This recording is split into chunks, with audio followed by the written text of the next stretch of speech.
오늘 기쁨 임하기를 축복합니다.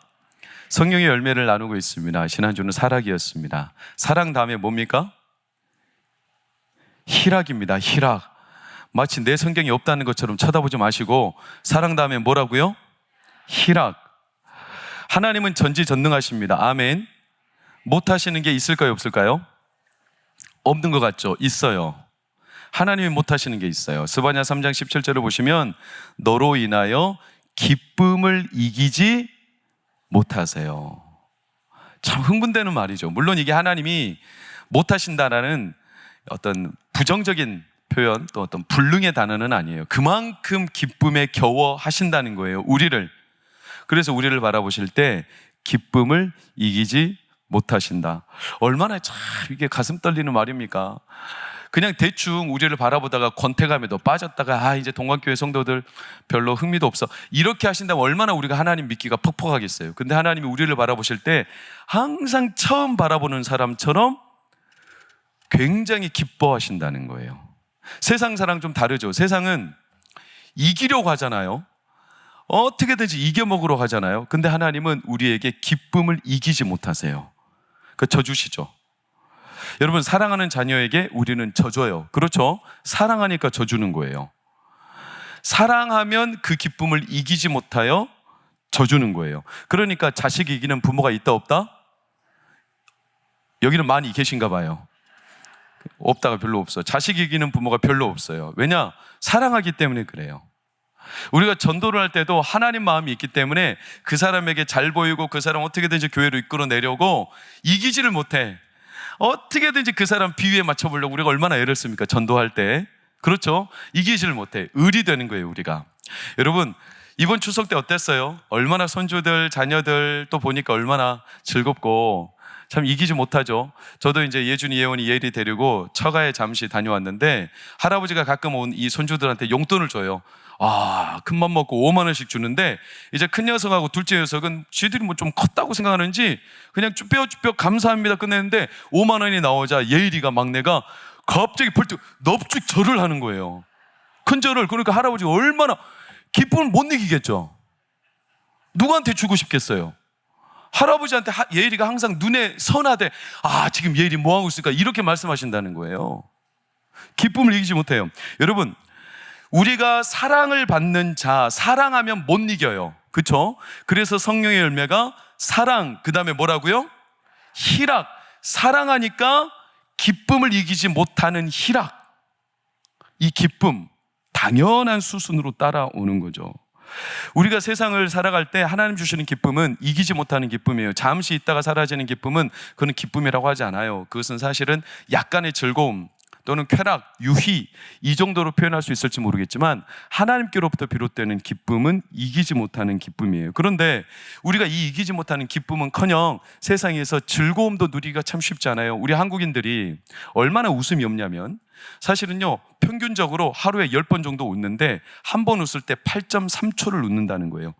그럼 80년 사는 사람이 평생 웃는 날수가 며칠이겠어요? 30일이에요. 30일. 80년 동안 30일 웃어요. 진정한 기쁨 말고 그냥 웃음도 30일밖에 못 웃어요. 저는 최대한 설교도 부드럽게 하려고 뭔가 재미있게 하려고 그렇게 해도요, 제가 아무리 재밌게 해도 어떤 분들은요 마음에 딱 결심을 하고 웃겨봐라 하면서 절대로 안 웃는 분들이 계십니다. 미소가 없어요. 우리가 그토록 기쁨, 웃음, 즐거움에 인색한 편이에요. 인색해요. 뭔가 모르게 눌려있는 마음들도 있고. 그래서 한국을 보면 우울증에 걸린 듯한 증상이 참 많아요. 가슴 아픈 일이죠. 한국처럼 이렇게 어마어마한 성장을 이룬 나라가 세상에 어디 있습니까? 도처에.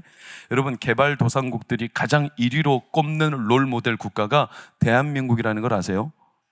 근데 이 대한민국이 겉으로는 굉장히 좋아 보이는데 속으로는요 우울증에 시달리고 있어요. 대한민국에서 한 25년 살았던 안톤 슐츠라는 독일인 기자가 25년 산 뒤에 한국인들의 정서를 책으로 냈어요. 한국인들의 이런 면이 있더라. 그러면서 낸 책 제목이 뭐냐면 바로 한국인의 이상한 행복이라는 책이에요. 한국인들의 이상한 행복. 제가 이 책을 읽어봤더니 한마디로 이렇게 단정지어요. 성형사회다. 겉으로는 되게 멀쩡해 보이고 괜찮아 보이는데 속으로는 우울감이 증폭하고 있다는 거예요. 왜 한국 사람들은 그럴까? 왜 즐거워하지 못할까? 왜 압박당할까? 왜 눌릴까? 아니, 한국인들처럼 한국처럼 세계가 주목하며 K열풍으로 이렇게 잘 사는 나라가 어디 있냐고 다들 한국을 이렇게 주목하는데 왜 정작 한국에 사는 사람들은 우울감과 불행감과 만족감에 살지 못하고 항상 불만족으로 살까? 왜 젊은이들이 한국 땅을 떠나려고 할까? 여러분, 그렇지 않습니까? 여러분 어떠세요? 이기지 못하는 기쁨이 우리 가운데 많습니까? 한 주 동안 살아내면서. 아니면 갈수록 깊어지는 우울감이 큽니까? 여러분 어떠세요? 오늘 본문이 사실은 기쁨을 이야기하는 거지만 우울한 배경이에요. 오늘 말씀이 얼마나 슬픈 스토리인지 몰라요. 사도행전 8장은요 굉장히 아픈 스토리거든요. 오늘 1절에서 3절을 보십시오. 그날에 어떤 일이 있었습니까? 큰 박해가 있었죠. 누가 죽었습니까? 스데반 집사가 죽은 겁니다. 사람들이 흩어지기 시작했어요. 스데반 집사를 간신히 장사하고 있지만 사울이 눈에 불을 켜고 잔멸하는 거예요. 그래서 잡아다가 옥에 쳐넣죠. 그나마 경건한 사람들이 장사하고 있는데 눈앞에서 지금 성도들이 끌려가는 상황. 아니, 지금 교회에서 일 좀 해보려고 하나님의 이 엄청난 기쁨을 가지고 시작한 태동한 교회가 갓 세워놓은 집사가 죽임을 당한 거예요. 그것도 처참하게 돌에 맞아서. 그러니 성도들이 얼마나 가슴에 비통함이 밀려오겠어요. 우울한 현실이 사방으로 지금 겹겹이 싸우고 있는 스토리예요. 우리는 너무나 자주 읽고 너무나 자주 접하다 보니까 이 한 절 한 절이 그냥 아무 의미 없이 지나갈지 모르겠지만 이때 당시 예루살렘 성은 완전히 침통한, 누구도 기뻐할 수 없는, 근데 그 주목해야 될 단어가 1절 상반절을 보면 읽어볼까요? 빨간색만 시작. 마땅히 여기더라. 사울이, 그러니까 우리가 아는 바울이에요. 아직 바울이 되기 전에 사울이 그가 누굽니까? 스데반 집사가 죽는 것을 마땅히 여겼다. 이 마땅히 여겼다라는 헬라어 단어가 참 가슴 아프고 무서운 단어인데 이게 자기들끼리 동조했다, 찬성했다. 그래서 예루살렘 성이 어떤 분위기냐면 스데반 집사는 죽어 마땅한 놈이다, 이런 분위기가 있었다는 거예요. 너무나 슬픈 일 아닙니까? 아니, 우리가 정말로 기뻐서 우리가 사랑해서 뽑은 너무 소중한 한 인물이, 교회의 생명의 씨앗이고 교회의 면류관인 한 집사가 죽었는데 예루살렘 성 사람들이 그는 죽어 마땅한 사람이다, 아무 말도 못하게 사람들이 그렇게, 그런 분위기가 지배하는, 당연한 것처럼, 그렇게 죽은 게 당연한 것처럼. 여러분, 그러니까 사람이 우울한 거예요. 우울함이 어떻게 우리 가운데 마음속에 작용이 일어나냐면, 우울함은 세 가지 인지 삼재가 있거든요. 첫 번째는 자기 자신에 대해, 두 번째는 환경에 대해, 세 번째는 다가오는 미래에 대해 계속 부정적으로 나는 어쩔 수 없이 이 안에 갇혀 사는 거야 라고 생각하는 게 우울증의 증상이에요. 벗어날 수 없다는 거예요. 나는 마땅히 이렇게 살 수밖에 없어. 과거의 상처 때문에 현재를 아파합니다. 그러면서 현재를 아파하면서도 나는 이 현실에서 벗어날 수 없다라고 스스로가 딱 가둬놓은 현실 안에, 이게 본인이 원해서 그런 게 아니라 그 현실을 벗어날 수가 없는 거예요. 어렵게 사람들에게 도움을 요청합니다. 그런데 사람들은요, 우울감을 쉽게 공감할까요? 못할까요? 잘 못합니다. 우울증을 갖고 있는 사람들이 대부분 아픔이 뭐냐면 남에게 이야기를 잘 못해요. 왜냐하면 공감해 주는 사람이 거의 없거든요. 공감 잘 안 해줘요. 그리고 몇 번 공감해 주는 척 하다가도요, 나중에 들으면 들을수록 이제는 이력이 나니까 뭐라고 하냐면, 야, 그리고 넌 괜찮은 거야, 정신 차려. 너 뭐 그렇게 힘들다고 그러냐, 너 기도를 안 해서 그래, 막 이렇게 말해요. 그럼 그 사람이 어떻게 생각할까요? 자기가 진짜 의지가 없고 자기가 믿음이 없어서 그렇다라고 스스로가 또 자책을 해요. 그래서 헤어날 수가 없어. 마땅히 어떻게 여기냐, 나는 그냥 이렇게 살다가 끝나는구나, 이렇게 여기게 되는, 이게 우울증에 딱 가둬버린 현실이죠. 여러분, 예루살렘 성이 사울의 마땅한 죽음, 아니 스데반의 마땅한 죽음이라고 사람들이 가둬놔 버렸어요. 그게 마치 당연한 것처럼 누구도 말 못하게, 어쩔 수 없이 그렇게 된 거야. 미래는 이럴 거야. 그러니 성도들이 얼마나 가슴이 무너지겠어요. 분위기가 그러니 누구도 그 성에서 기쁨을 찾을 수가 없습니다. 그런데 오늘 참 이상한 기류가 형성되는 게 4절부터 전혀 예측하지 못한 기류죠. 그 흩어진 사람들이 시작 두루 다니며 복음의 말씀을 전했다. 그 흩어진 사람들이 두루 다니며 복음의 말씀을 전했다. 지금 상황과 현실은 너무나 비참하고 기쁨은커녕 일어나기도 어려운 상황인데 그들이 눌려있기는커녕 오히려 더 기세가 등등하여 두루 다니며 뭐 했다? 복음을 전했다. 압박하면 압박할수록 더 복음을 전했다. 더 나갔다. 더 일어섰다. 더 말했다. 참 이상한 일 아니에요? 반전이죠. 심지어 그것뿐만입니까? 5절에서 7절을 보세요.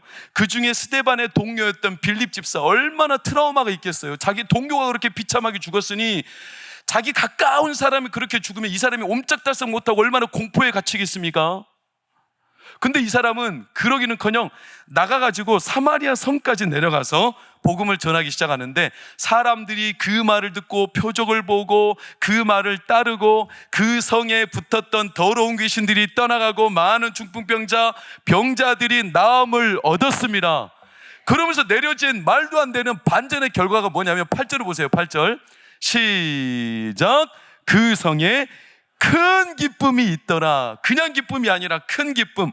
큰 기쁨이라는 말은 다시 말하면 이기지 못할 기쁨이 있더라. 어떻게 이게 가능할까? 이들은 누굽니까? 이름도 없는 성도들이에요. 성도들. 사도들이 아니에요. 사도들은 예루살렘 성에 남았어요. 그리고 나머지 성도들이 흩어져 나갔어요. 그런데 이름도 빛도 없이 그냥 나간 성도들, 그 성도들이 나가서 도대체 무슨 일이 있었길래 이들은 우울감에 붙잡히는 게 아니라 기쁨을 이기지 못하여 가는 곳곳마다 복음을 전해서 하나님의 능력이 드러나고 큰 기쁨을. 여러분 어떻게 이게 가능할까? 우리는 이미 알고 있어요. 그 답을. 여러분은 알고 계세요. 그 답이 어디에 있냐? 사도행전 2장에 있죠. 사도행전 2장에 마가의 다락방에 모였던 이스라엘 성도들, 예루살렘의 성도들에게 뭐가 임했어요? 성령이 임했어요. 성령이 임한 뒤부터 이들은 속에서 흘러넘쳐 나오는 기쁨이 있었어요. 이 기쁨을 이기지 못하는 거예요. 주체할 수 없어요. 그러니까 사람들이 술에 취했다고 그랬어요. 아, 술에 취한 것 같아요. 저 사람들이 저렇게 하는 게 좀 이상해. 막 갇혀가지고 두려움에 떨었던 사람들인데 어느 날 저들이 막 기쁨에 겨워서 누구도 그들의 이 상황을 헤아릴 수가 없어요. 베드로가 일어나서 이 상황을 설명하는 장면이 사도행전 2장에 등장하는데 그 가운데 대표적인 사도행전 2장 24절만 보면 그들이 사망에 매여 있을 수 없었다. 예수 그리스도와 동일하게. 수동적인 표현이죠. 그들이 사망의 두려움에, 불안함에, 우울함에 매여 있을 수밖에 없는 현실인데 오히려 매여 있을 수 없을 만큼 그들 안에 이기지 못할 기쁨이 우러나오고 있었다.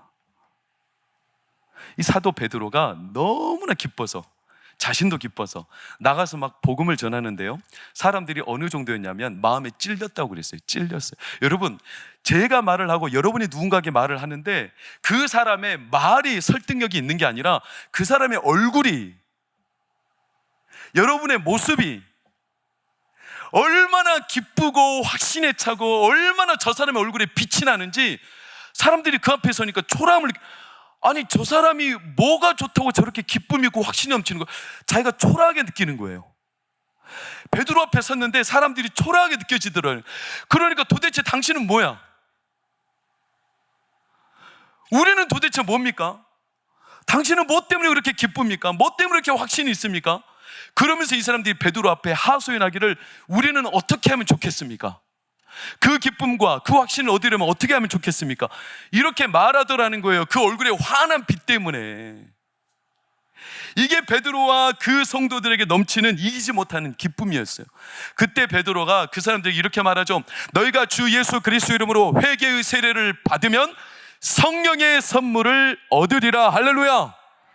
이렇게 선포했더니 그들이 주 예수의 이름으로 세례를 받고 3,000명, 5,000명씩 하나님의 이기지 못하는 기쁨을 누리게 되었습니다. 여러분, 이게 예루살렘 성에 임하였던 하나님의 기쁨, 희락이에요. 희락. 여러분, 예루살렘 성은 성경에서 항상 성도를 뜻해요. 교회를 말합니다. 오늘날 교회예요, 오늘날 성도예요. 그렇다면 오늘날 우리도 예루살렘 성과 같이 성령이 임하였습니까? 임할 겁니까? 임하였습니까? 임할 겁니까? 임하였습니다. 우리 안에도 성령께서 이미 인치시고 내주하여 계십니다. 할렐루야. 그렇다면 우리 안에도 이미 하나님께서 그 이기지 못할 기쁨을 주셨습니까? 주실 겁니까? 주셨습니다. 할렐루야. 주셨습니다. 그게 성경이 증언하는 겁니다. 그러나 왜 오늘날 예루살렘 교회와 같은 성도와 교회들은 그 이기지 못하는 기쁨을 누리지 못할까요? 왜 세상에 끌려다닐까요? 왜 우울함에 사로잡힐까요? 왜 잠깐 그냥 미소 짓고 즐거워하는 것 외에는 우리 안에 기쁨이 아니라 항상 암울함이 가득할까요? 참 이상한 거 아닙니까? 여러분, 우리 가운데 우울함이 있다는 것은 결코 죄가 아닙니다. 우울증에 걸렸다는 것은 그 사람이 뭔가 부족해서 죄가 있어서 우울증에 걸리는 거 아닙니다. 그렇게 오해하면 안 됩니다. 그런데도 불구하고 우리 가운데 우울함은 항상 우리가 거절할 수 없는 우리 삶의 아픔이죠. 왜 예루살렘 성과 같은 성도들에게 우울함이 있을까요? 이유는 너무나 역설적인데 우리 안에 성령께서 주시는 참된 기쁨 때문에 또 다른 어둠의 세력이 우리의 참된 기쁨을 빼앗으려는 시도가 늘 일어납니다. 진짜는 사람들이 빼앗고 그 진짜를 시기하기 때문에 마귀는 우리의 기쁨을 늘 빼앗으려 하죠. 그래서 우리 안에는 항상 뺏고 빼앗기는 이 싸움이 평생 일어나요. 평생. 그게 예루살렘의 역사예요. 예수님도 몇 번 언급하고 말씀하신 적이 있어요. 뭐라고요? 신랑을 빼앗길 날이 올 거라고 우리들에게 예고하셨어요. 수많은 땅에 씨를 뿌렸는데 길가에 떨어진 씨야 마귀가 그 말씀을 빼앗아가 버린다고 했어요. 오늘 이 순간에도 하나님께서 성령으로 우리 가운데 은혜를 주실 텐데 누군가에게는 마귀가 그 은혜를 빼앗아가려고 늘 혈안이 되어 있어요. 이게 예루살렘 성의 실체예요. 우리도 똑같아요. 예루살렘 성의 역사가 그래서 항상 뺏고 빼앗기는 역사죠. 그 역사의 스토리는 너무나 장황해요. 길어요. 지금 다 다룰 수도 없어요. 그러나 우리가 너무나 쉽게 알듯이 무슬림이나 이슬람교, 유대교, 기독교 지금까지도 아랍권에서는 예루살렘 성을 놓고 지금도 싸우고 있지 않습니까? 누가 그것을 빼앗을 거냐? 이게 단순히 예루살렘 성이 입지적으로 좋아서 경제적으로 뭔가 좋아서 그 땅이 뭔가 경제적으로 이득이 되어서 그 땅을 차지하려는 게 아니라 영적인 의미가 있죠. 예루살렘 성, 예루살렘은 하나님의 기쁨과 언약과 약속이 머물고 있는 땅입니다. 그래서 온 세계 역사 가운데 지금까지도 분쟁이 일어나는 거죠. 분쟁이. 영적으로도 마찬가지예요. 우리는 예루살렘 성과 같아요. 우리는 하나님의 성이죠. 하나님의 성전이죠. 그래서 우리 안에 성령께서 참된 기쁨을 주시는데 이 기쁨을 마귀는 호시탐탐 노리며 빼앗아 가려는 거예요. 이 역사가 계속 예루살렘 안에는 일어나는 거예요. 예루살렘의 역사가 아무리 그렇게 뺏고 빼앗기는 전쟁이 일어나도 하나님은 한 번도 예루살렘에서 기쁨을 포기하신 적이 없습니다. 한 번도. 우리에게서 하나님은 기쁨을 거둬가실 마음이 없으십니다. 할렐루야. 그런데 그 예루살렘이 기쁨을 빼앗기는 순간이 때때로 있습니다. 언제일까요? 너무나 단순하게도 그 예루살렘 하나님의 교회 성도들이 하나님께 기쁨을 두기보다는 다른 데 기쁨을 둘 때 하나님이 주시는 기쁨이 사라져 버립니다. 이게 참 큰 우리 안의 함정이에요. 예루살렘 성이 항상 기쁨을 빼앗겼던 때가 언제냐? 그들이 이방인들을 의지하고 하나님의 약속보다 물질을 더 의지하고 그래서 예루살렘 성 안에서 가증스러운 일들을 행하고 하나님이 아닌 다른 신에게 제사를 하고 그리고 그들 안에 사람의 기쁨을 따라 살 때 예루살렘은 늘 하나님의 기쁨이 소멸돼 버렸어요. 이게 예루살렘 성전의 역사예요. 그것을 예레미야는 5장 1절에 뭐라고 표현해놨냐면 진리를 구하는 자가 예루살렘 성에 한 사람이라도 있다면 내가 그 성읍을 붙들 거라고 했어요. 그런데 예루살렘 성에 진리는 뭡니까? 진리는 성령의 영을 말하죠. 진리는 자유케 하시는 분이고 성령은 자유하시는 영이죠. 진리를 구한다는 것은 하나님의 영에 붙들려 하나님의 기쁨과 하나님의 즐거움을 따르는 자들을 말해요. 근데 이 기쁨을 따르는 자들이 예루살렘 성에 한 사람이라도 있다면 하나님이 그 성을 붙드신다는 거예요. 그런데 예레미야 시대 때 그 한 사람을 찾을 수 있었을까요? 없었을까요? 없었어요. 그 한 사람이 없었어요. 그럼 다 어떻게 했을까요? 엉뚱한 기쁨들을 소유하며 살아요. 예레미야 6장 13절에서 15절 보실까요? 이는 그들이 가장 작은 자로부터 큰 자까지 다 거짓에 붙들려 살았어요. 평강하다고는 해요. 그런데 진짜 평강과 기쁨이 없어요. 무슨 말이냐? 다 자기 눈에 보기 좋은 거, 자기에게 안전한 거, 자기에게 기쁨이 되는 거, 자기 입맛에 맞는 거, 자기에게 즐거운 거, 자기에게 불편함이 아닌 거, 이런 것들을 예루살렘에서 구하며 살았죠, 사람들이. 그러니 평강은 있다고는 하지만 평강이 없어요. 하나님이 거기에서 기쁨을 구하는 자가 없어요. 하나님의 진짜 진리로 그 영을 즐거워하며 구하는 자가 없어요. 그러다 보니 이 하나님의 성이, 예루살렘 성이 하나님의 기쁨으로 채워져야 될 그 성이 하나님의 기쁨이 아니라 다른 기쁨으로 채워지는, 심지어 예수님 때도 뭐라고 합니까? 너희가 강도의 구려를 만들었도다, 이렇게 책망하지 않습니까? 예루살렘 성 안에서 온갖 사람들이 바라고 기뻐하는 것들이 그 성 안에서 버젓이 일어났다. 그래서 예루살렘 성은 하나님의 기쁨을 잃어버리는 성이 되었어요. 이게 이스라엘 성전의 역사예요. 여러분, 오늘날 이 예루살렘과 같은 대상이 바로 우리라고 그랬어요. 나, 교회. 예루살렘은 오늘날 교회요, 오늘날 성도들이에요. 우리 안에 기쁨이 사라지는 게 아니에요. 엄밀히 말하면 우리 안에 하나님 아닌 다른 기쁨이 주인 노릇을 할 때가 많아요. 우리나라 사회를 한번 볼까요? 참 가슴 아픈 우리 스스로의 단상이라 불편한 얘기가 될 수도 있습니다. 우리나라는 앞서 말씀드렸듯이 전 세계 이 대한민국의 위상과 이미지를 따라올 나라가 없을 만큼 엄청난 문명을 이루었습니다. K풍, K열풍 보십시오. 문화, 의학, 또 과학, 수많은 문명이. 그래서 우리나라는 전무후무하게 전 세계적으로 한 세대, 우리 아버지 세대들이 독일 광부, 독일 또 간호사 이렇게 나가가지고 한 세대 엄청 고생했잖아요. 한 세대가 진짜 중노동으로 고생해서 나라가 최약국에서 최강국으로 된 사례가 대한민국 외에는 없어요. 전 세계적으로 몇 세대에 걸쳐야 나라가 발전할 수 있었어요. 근데 우리나라는 유독 한 세대 만에 이 부를 이루었어요. 그러니까 가난한 나라들이 대한민국을 롤모델로 꼽죠. 성공 신화 아닙니까? 그런데 너무나 가슴 아픈, 우리가 너무나 잘 아는 OECD 국가에서 항상 조사를 해보면 우리나라는 행복순위에서 항상 최하위예요. 자살, 이제는 두 번, 세 번 듣기 너무 지겹지 않아요? OECD 국가에서 10만 명당 평균 10명이 자살하는데 10만 명당, 우리나라는 10만 명당 평균 28명이 죽어요. 그러니까 항상 자살률은 1위죠. 진짜 가슴 아픈 것은 젊은 사람들이 그렇게 죽어요. 젊은 세대가.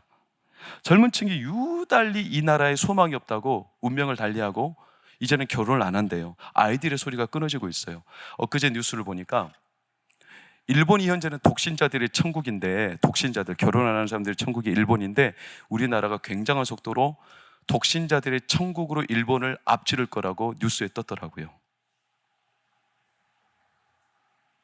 여러분, 코로나19 때문에 우리가 건강을 잃어버린 것처럼 보이지만 죄송합니다. 코로나가 쉽다는 건 아닙니다. 그러나 2019년 코로나가 발병하고 난 뒤에 2020년 어간에 코로나로 죽은 평균 숫자는 1.6명이었어요. 근데 그때 우리나라 자살률이 38명이었어요. 뭔가 이상하지 않아요? 앞만 보고 열심히 달리거든요. 행복하려고, 만족을 얻기 위해.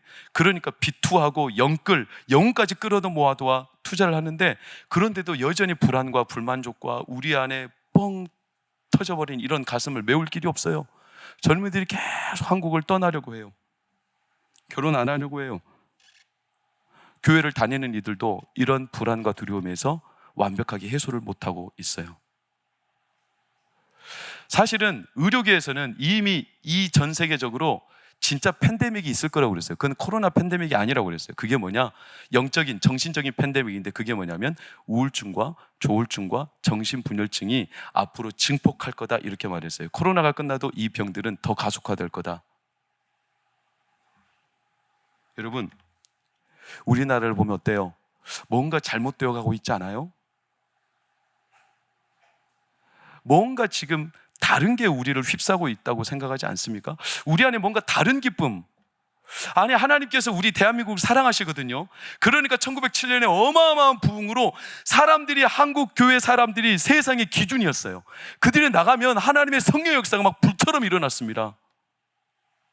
근데 불과 100년이 지나기가 무섭게 우리 안에 깊이 서려오는 이 우울감, 불만족, 두려움, 이게 단순히 부의 문제, 경제적인 문제, 시스템의 문제가 아니라 우리 안에 뭔가 다른 기쁨이 중심을 차지하고 있는 순간 우리 안에 진짜 기쁨이 나도 모르게 사라지고 있죠. 국가적인 우울증이죠. 그래서 마땅하다고 생각해요. 젊은이들이요, 이제 이렇게 사는 것이 어쩔 수 없는 현실이다. 사울의 죽임을 마땅히 여겼다. 우리가 이렇게 그냥 사는 게 마땅하다라고 자기 자신을 비탄하며 좌절 가운데 살아가는 이들이 우후죽순 늘어나고 있는 시대, 그래서 혼자 갇혀서 우울증에 시달리고 있는 우리나라, 기쁨을 잃어버린 예루살렘 성과 동일한 모습처럼, 사랑하는 여러분, 저는 우리나라와 우리 사회와 우리의 현실을 비판하는 게 아닙니다. 우리의 자화상을 들여다보면 우리가 지금 뭔가 뒤집어 쓴 것 같죠. 하나님이 한국 교회와 이 한국 대한민국에게, 우리 다음 세대에게 기쁨을 포기하신 적이 있을까요? 하나님의 기쁨이 이 땅에서 떠나간 적이 있을까요? 없습니다. 한 번도 없습니다.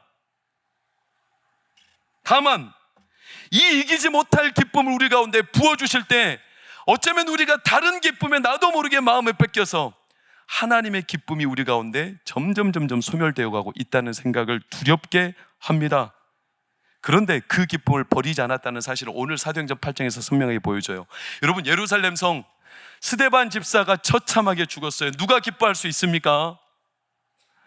어떤 집사가, 어떤 동료가 가서 복음을 전하며 그래도 하나님은 살아계시다 말할 수 있겠습니까? 감히 못할 우울한 상황인데, 놀랍게도 그들은 이기지 못하는 기쁨으로 세상을 향해 뛰어나갔어요.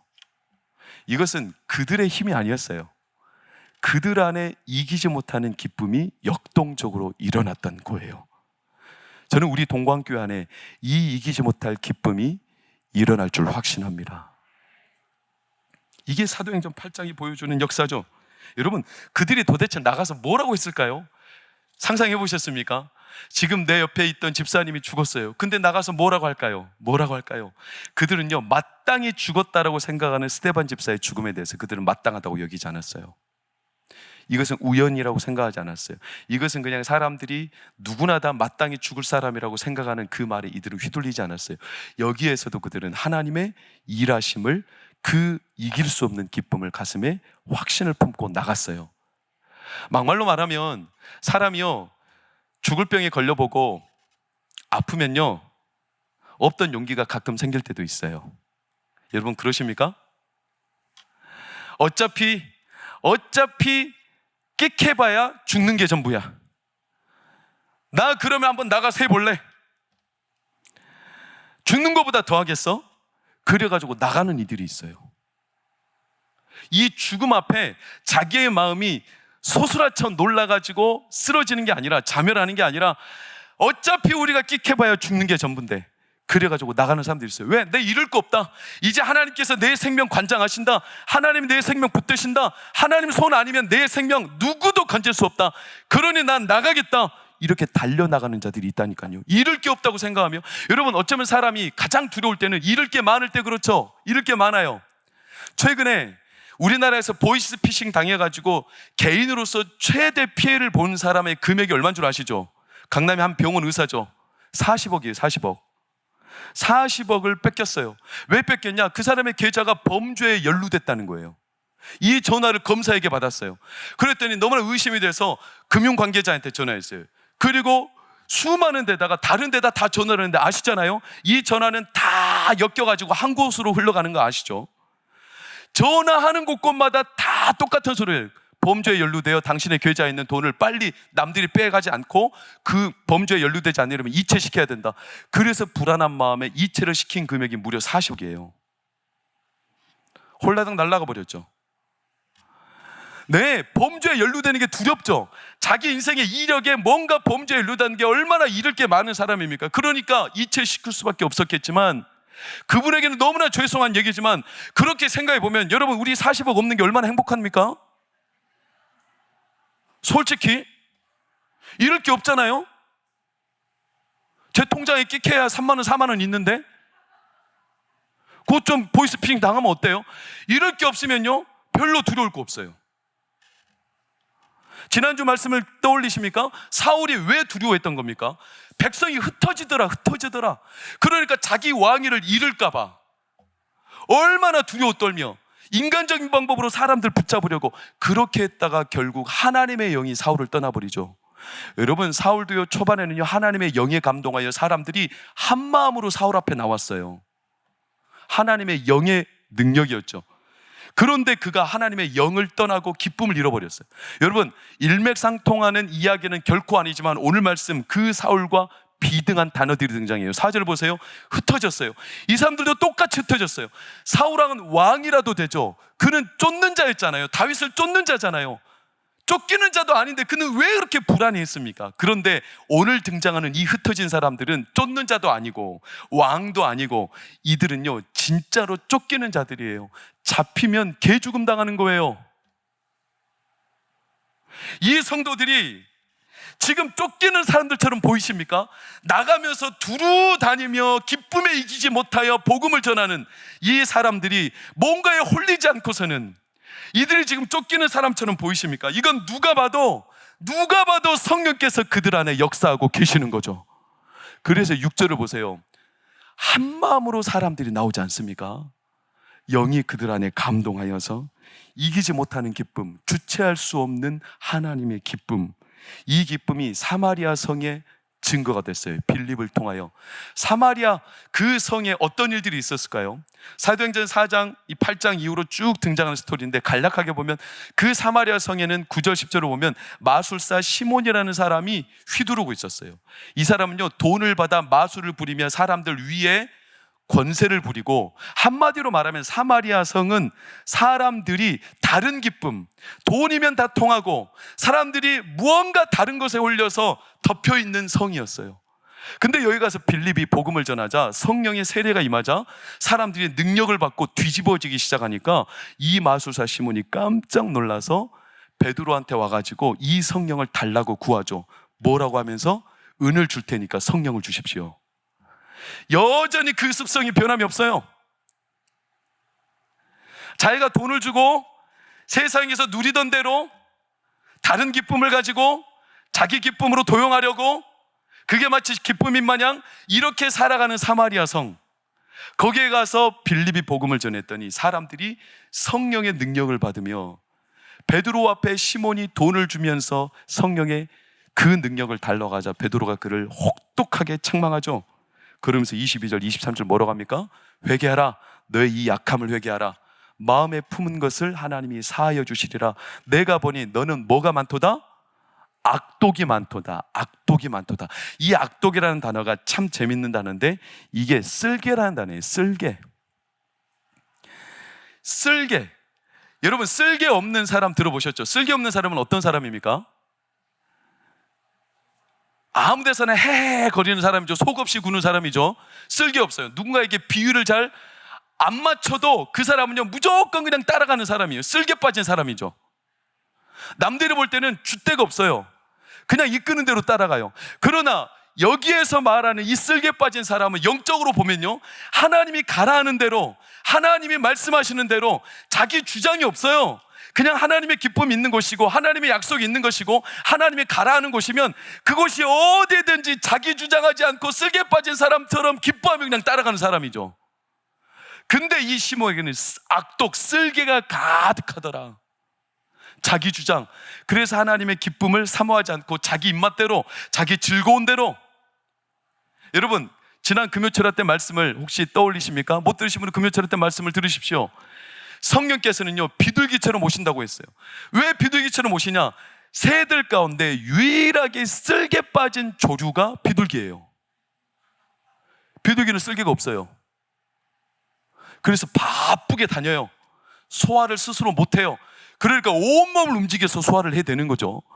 비둘기는요 성령처럼 하나님의 소원이 있고 하나님의 말씀이 있는 곳이면 어디든지 날아가요. 이게 그 성, 이 시몬에겐 그 쓸개가 가득하여 하나님의 영이 임할 수 없지만, 그러나 이 사람들은 쓸개 없는 사람들처럼 하나님이 가라 하는 곳곳마다 기쁨에 못 이겨서 지금 당장 우울한 현실이 그들의 성 안에 가득한데 아무도 그 죽음에, 하나님 앞에서 우울함에 묻히지 않고 그들은 기쁨에 못 이겨 다니는, 이게 오늘 예루살렘 성 사람들의 모습이에요. 여러분, 그 성에 어떤 일이 있었냐? 오늘 5절에서 8절을 다시 한번 보세요. 표적이 일어나고 한 마음으로 그가 하는 말을 따르고 귀신들이 떠나가고 중풍병자와 병자들이 나으니 그 성에 큰 기쁨이 있더라. 할렐루야. 2010년 언젠가 제프리 발로건이라는 한 사람이 있어요. 사진 한번 보세요. 이 사람이 누군지 혹시 아세요? 이 사람이 영국 육상 국가대표 선수인데, 이 사람이 어떻게 육상의 국가대표가 됐냐면 참 특이한 사람이에요. 이 사람이 중학교 때인가 고등학교 때 학교에 가려고 버스를 타러 갔는데 버스가 막 떠나버린 거예요. 버스가 떠나서 이걸 놓쳐버리면 이제 지각할 테고 벌점을 받을 테고 학교에서 큰 해를 당하겠죠. 그래서 죽어라고 버스를 잡기 위해 냅다 뛰었어요. 근데 버스를 놓쳐버렸습니다. 결국 학교에서는 벌을 당했죠. 근데 놀라운 것은 그 버스에 누가 타고 있었냐면 영국 육상 국가대표 코치가 타고 있었어요. 그래가지고 뒤에서 뛰어오는 이 제프리 발로건을 보고, 이야, 저놈이면 우리나라 국가대표에도 이겨야 되겠다. 그래가지고 발탁한 거예요. 그래서 제프리 발로건이 영국 국가대표 선수가 된 거예요. 버스를 놓쳤어요. 인간적인 눈으로 볼 때는 놓쳐버린 거예요. 안 되고 있어요. 내 삶이 우울함이에요. 뭔가 일이 꼬이고 있어요. 그런데 이 제프리 발로건 마음속에는요, 계속 멈추지 못하는 이 열망이 있어요. 뛰는 거예요. 또 뛰는 거예요. 사랑하는 여러분, 우리가 세상 현실이 아무리 우리를 우울하게 만들어도 우리 안에 하나님에 대한 기쁨이 있으면 그 사람은 멈추지 않고 계속 뜁니다. 그러면 사랑하는 하나님은 다른 누구는 보지 못할지 모르겠지만 사랑하는 하나님은 우리에게 유일한 청중이고 우리에게 유일한 시청자이시죠. 사랑하는 자기 백성이, 자기 자녀가 열심히 뛰는 모습, 그래도 뛰어가는 것을 하나님은 유심히 지켜보십니다. 그리고 그 사람에게 하나님의 소원이 있기를 하나님은 기뻐하시죠. 여러분, 하나님의 이기지 못하는 기쁨이 바로 이 성 안에 그렇게 임했던 거예요. 멈추지 못해요. 성령을 통해 그들 안에 부어주셨어요. 항상 그 안에 부어주셨어요. 버려진 적 없어요. 포기하신 적 없어요. 이사야 62장 4절 말씀 보면 그 예루살렘 성을 헵시바라고 했어요. 헵시바, 너는 버림받은 자가 아니다. 너는 마땅히 그렇게 버려서 죽은 사람처럼 살 자가 아니다. 너는 헵시바다. 나의 기뻐하는 자라는 뜻이에요. 나의 기뻐하는 자다. 이걸 사람들이 모르니까 예수님은, 하나님은 늘 거기에다가 선지자를 또 보내고 또 보냈어요. 버려진 성이 아니라는 거예요. 버려진 성이 아니라는 거예요. 그 예루살렘 성은, 그래서 그 예루살렘 성에 오래전에 하나님의 언약과 기쁨이 있다는 사실을 확인한 아브라함은 그 성에 하나님의 마음이 있음을 믿고 모리아 산에서 자기 아들 이삭을 드렸죠. 그리고 수대가 지나 다윗은 거기에다가 자기 성 다윗성을 세웠죠. 그리고 수천 년이 지나 그 성에서 예수님께서 십자가에 못 박혀 죽으셨죠. 그게 바로 예루살렘 성이에요. 예루살렘 성은 항상 하나님을 향한 가슴 뛰는 희생들이 있었어요. 이 성은 하나님이 버리지 않는다. 그 성은 오늘 저와 교회입니다. 여러분입니다. 그래서 하나님은 그 성에서 하나님의 기쁨을 거두시지 않아요. 자기 아들이 그 땅에서 죽었는데, 자기 독생자가 그 성에서 죽임을 당했는데 어떻게 아버지가 그 성에서 자신의 기쁨을 거둬갈 수 있겠습니까? 여러분을 위해서, 저를 위해서 하나님이 독생자 예수를 주셨는데 어떻게 세상의 우울함이 우리를 덮도록 하나님이 내버려 두실 수 있겠습니까? 이기지 못할 기쁨을 주시죠. 그래서 예수님 말씀하신 거예요. 너희는 예루살렘을 떠나지 말고 그 성에 약속하신 바 성령이 임할 것을 기다리라 말씀하신 거예요. 그 성령이 임하자 그 성 안에 기쁨이 넘쳤고, 그 성령이 임하는 사람들은 예루살렘과 어디까지? 사마리아 땅끝까지 주의 복음이 증거된다고 말씀하신 거예요. 오늘 예루살렘 성 안에 그 기쁨이 빌립을 통하여 사마리아 성 안에 널리 널리 증거되듯이 이 땅끝은 저와 여러분의 삶의 땅끝이죠. 이사야 41장의 말씀을 보면 야곱아 내가 땅끝에서부터 너를 부르며 너를 나의 종이라 했노니 내가 너를 싫어하여 버리지 아니하였노라. 내가 너와 함께하니 놀라지 말라. 나는 너의 하나님이 됨이니라. 하나님이 우리에게 그 아들 예수 그리스도를 예루살렘 성에 못 박혀 죽이셨으니 어떻게 그 땅을 잇겠습니까? 어떻게 동광교회를 잇겠습니까? 어떻게 성도를 잇겠습니까? 못 잊으시죠? 그 땅에 하나님의 기쁨을 결코 포기하실 수 없으시죠? 반드시 그 땅에서 기쁨을 하나님은 되찾으십니다. 그게 오늘 예루살렘 성 안에 주신 희락, 이기지 못하는 기쁨이었어요. 사랑하는 여러분, 한국 사회와 한국 땅, 우리가 살아가는 세상이 갈수록 쉽지만은 않습니다. 그러나 그렇기 때문에 우리 안에 성령의 충만한 임재로 하나님의 기쁨이 절실한 때입니다. 우리 동광교회 안에 하나님의 기쁨이 회복되기를 축원합니다. 여러분의 삶에 희락이 회복되기를 축원합니다. 이기지 못하는 기쁨 버린 적이 없어요. 그 성 안에, 예루살렘 성 안에 하나님은 스데반 집사의 피를 받았어요. 예수 그리스도의 피를 받았어요. 어찌 그 성을 잊겠어요? 어찌 그 성과 같은 성도, 그 성과 같은 교회를 잊겠어요? 하나님은 오늘도 그 성에 하나님의 성령을 부어주시며 희락을 회복해 가십니다. 그걸 원하십니다. 그러니 우리 사랑하는 동광교회가 하나님의 성령에 다시 희락, 이기지 못하는 기쁨이 회복되는 은혜가 있기를 축원합니다. 여러분의 삶과 가정이 임하기를 축원합니다. 그래서 그 성 안에 큰 기쁨이 있으므로 중풍병자가 낫듯이 우리 안에 붙었던 귀신들이 다 떠나가는 하나님의 기쁨의 역사가 일어나기를 축원합니다. 가정이 회복되고 자녀들과의 관계가 회복되고 우리 안에 잃어버렸던 하나님의 기쁨이 온전히 살아나기를 예수 이름으로 축원합니다. 다 같이 기도하겠습니다. 하나님 고맙습니다. 감사합니다. 이 성에 하나님은 아브라함의 이삭을, 다윗의 순전한 헌신을, 그리고 예수 그리스도의 생명을, 스데반 집사의 순교를 받으셨습니다. 그래서 예루살렘 성을 잊지 못하십니다. 그 성의 기쁨을 거둔 적이 없습니다. 내가 너를 버리지 아니하였나니 내가 너를 헵시바라 하리라. 내가 너로 인하여 기쁨을 이기지 못하며 너를 잠잠히 사랑하며 너에게서 영원히 기뻐하게 하시리라. 이 말씀대로 오늘 우리 동광교회 성도들과 동광교회와 우리 개개인의 삶에 하나님의 이기지 못하는 기쁨이 회복되게 하여 주시옵소서.